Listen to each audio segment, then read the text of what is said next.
Hai Sobat Pintar, balik lagi bersama saya Chris di Duit Pintar. Di hari ini kita akan bahas mengenai ngupdate. Ngapain sih dengan ekonomi terkini?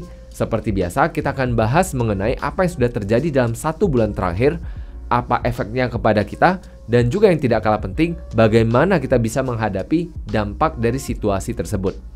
Ikuti episode hari ini hingga habis ya. Episode hari ini disponsori oleh rekeningku, Indonesia Cryptocurrency Marketplace. Link pendaftarannya di kolom deskripsi ya.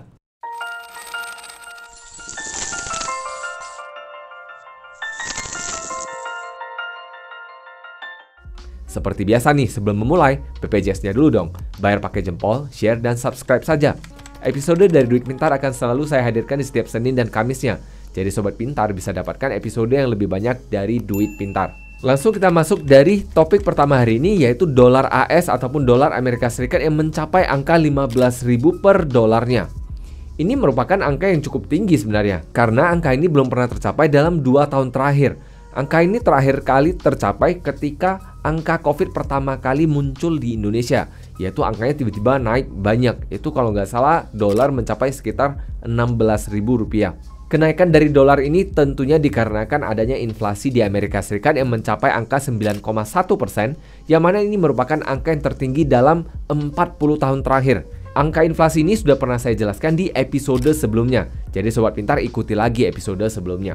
Dikarenakan inflasi ini, maka yang dilakukan oleh Bank Sentral Amerika Serikat alias The Fed adalah dengan menaikkan tingkat suku bunganya.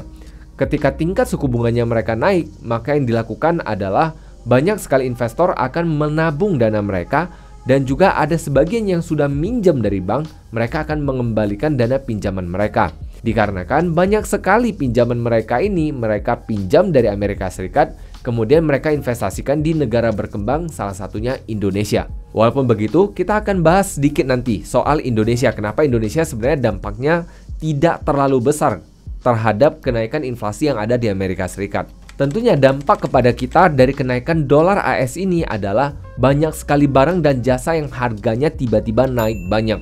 Karena banyak sekali barang dan jasa kita masih impor dan semuanya dibayar dengan dolar Amerika. Dan tentunya gaji kita kan semuanya kebanyakan masih dalam bentuk rupiah. Tentunya kita akan merasakan dari kenaikan harga ini. Salah satu komoditas yang paling terasa kenaikannya yaitu minyak mentah.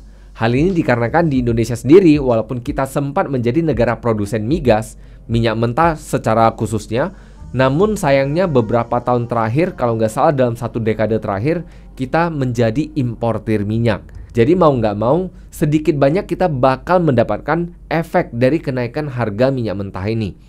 Dengan adanya kenaikan harga minyak mentah, tentunya ini akan berpengaruh kepada rantai supply. Yang mana kalau misalnya barangnya sudah dikirim dari pelabuhan, akan dikirimkan ke kota, maka ini dibutuhkan transportasi, logistik, truk, dan sebagainya.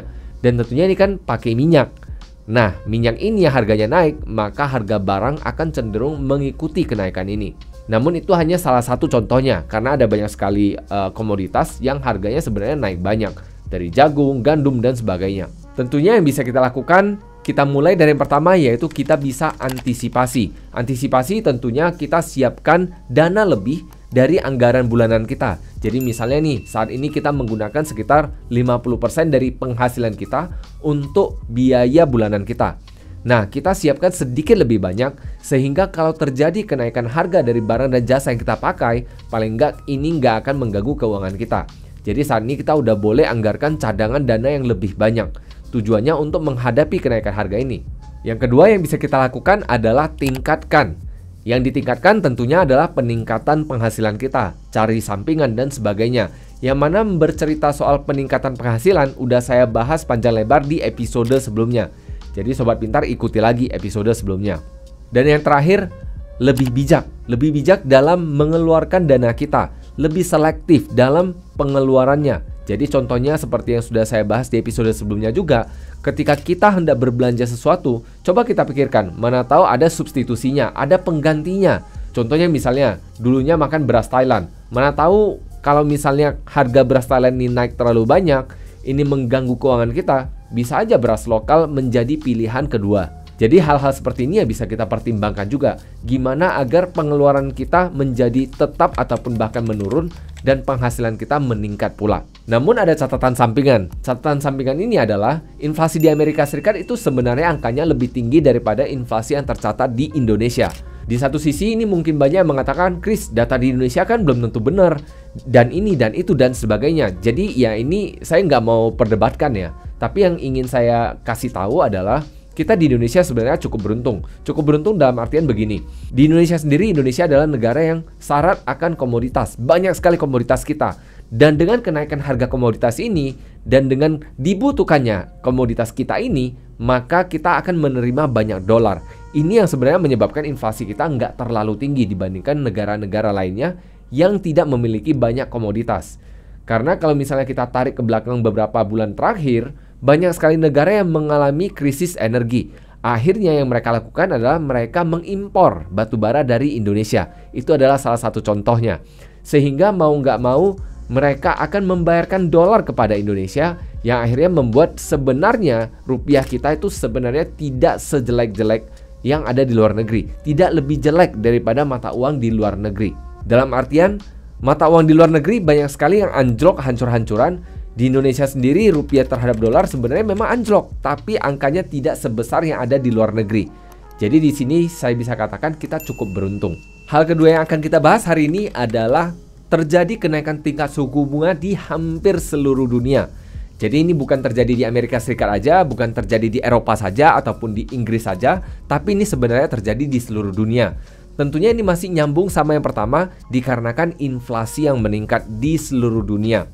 Dikarenakan hal tersebut, harga aset menjadi tertekan.